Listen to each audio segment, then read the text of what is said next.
20 years after Hurricane Katrina, unveiling the humanitarian crisis and its lasting impact. Hey everyone! 20 years ago, Hurricane Katrina transformed from a tropical storm into one of America's most devastating humanitarian crises, forever changing New Orleans and exposing critical gaps in our disaster response systems. With the upcoming hurricane season only 3 months away, significant budget cuts affecting FEMA and other federal disaster relief agencies raise concerns about the U.S.'s ability to respond effectively to natural disasters. This story isn't just about wind and water.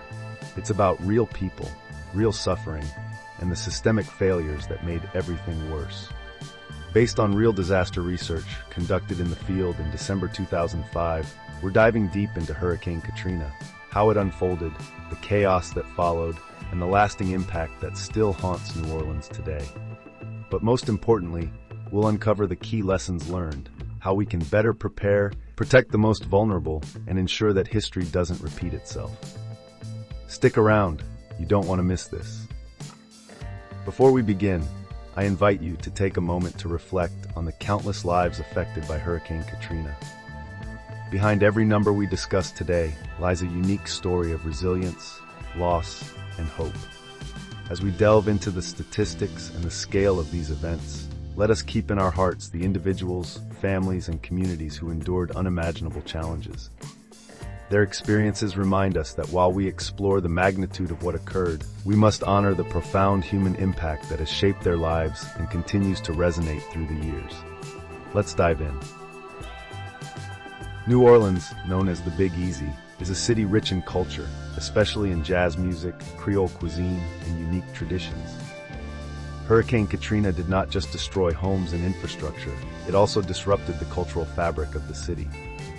Many musicians, artists, and performers were displaced, some never returning, altering the cultural landscape of the city. The demographic shift that followed the storm led to gentrification in some areas, fundamentally changing the character of once vibrant neighborhoods. Beyond the cultural impact, Hurricane Katrina exposed deep-rooted social inequalities. The disaster laid bare systemic issues such as poverty, racial disparities, and inadequate public infrastructure. Disasters often make the invisible visible, bringing long-ignored social issues to the forefront. Katrina highlighted the urgent need for better emergency preparedness that includes marginalized communities, ensuring that all residents have equal access to resources and protection when disasters strike. The approach of Hurricane Katrina.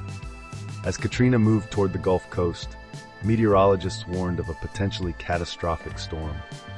On August 23, 2005, the storm formed over the Bahamas and quickly strengthened into a powerful hurricane. By August 28, it had reached Category 5 status, with sustained winds of 175 miles per hour. The National Hurricane Center issued dire warnings, urging residents in low-lying areas to evacuate. Despite these warnings, thousands of people remained in New Orleans, many without the means to leave.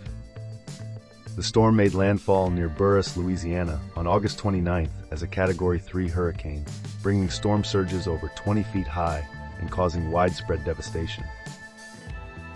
Note, the Hurricane Katrina research report is available in the description below. Phase 1, the initial evacuation, August 26 to 29, 2005.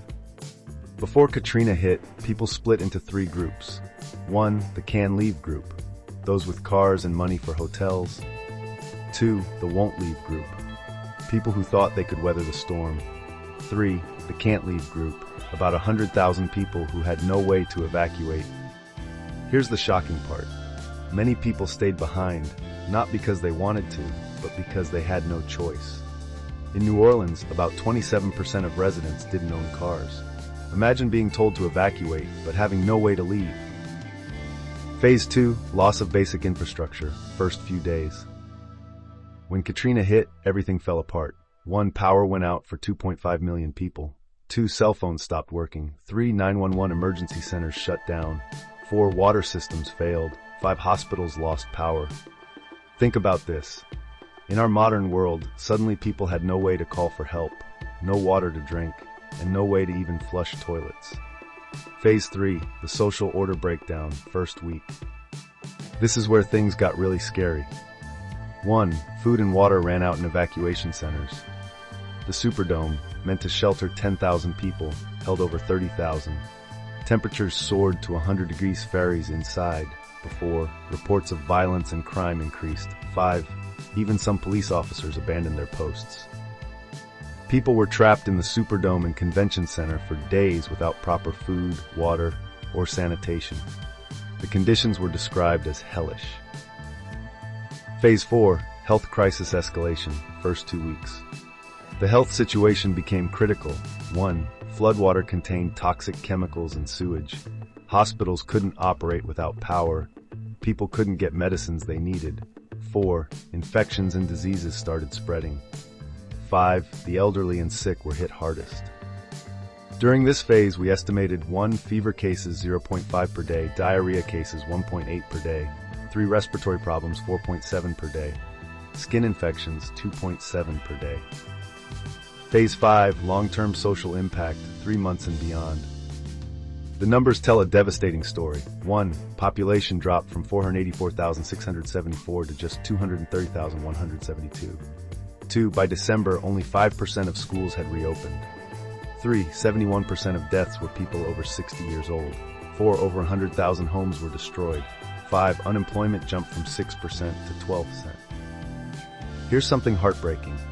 In nursing homes alone, 68 elderly residents were found dead, some abandoned by their caretakers. The social background that made it worse. But here's what made Katrina different from other disasters. 1. 27.9% of New Orleans residents lived in poverty, U.S. average 12.4%. 2. 66.6% of the city was African American. 3. The lower Ninth Ward hardest hit was 98.3% African American. 4. Many residents lacked insurance. 5. The city's infrastructure was already failing before the storm. This wasn't just a natural disaster. It exposed deep social inequalities that had existed for years. Current impact. Even today, the impact continues. 1. Many neighborhoods never fully recovered. 2. Some families never returned. 3. Mental health issues persist. 4. The city's population is still below pre-Katrina levels. 5. Environmental concerns remain. This teaches us something crucial. Natural disasters don't affect everyone equally. The poorest and most vulnerable suffer the most. What we learned. Katrina showed us that 1. Emergency plans must consider everyone, especially those who can't help themselves. Cities need better infrastructure and better social support systems. 3. Communication systems must have multiple backups. 4. Environmental protection isn't just about nature, it's about protecting people. 5. We need to address social inequality before disasters strike.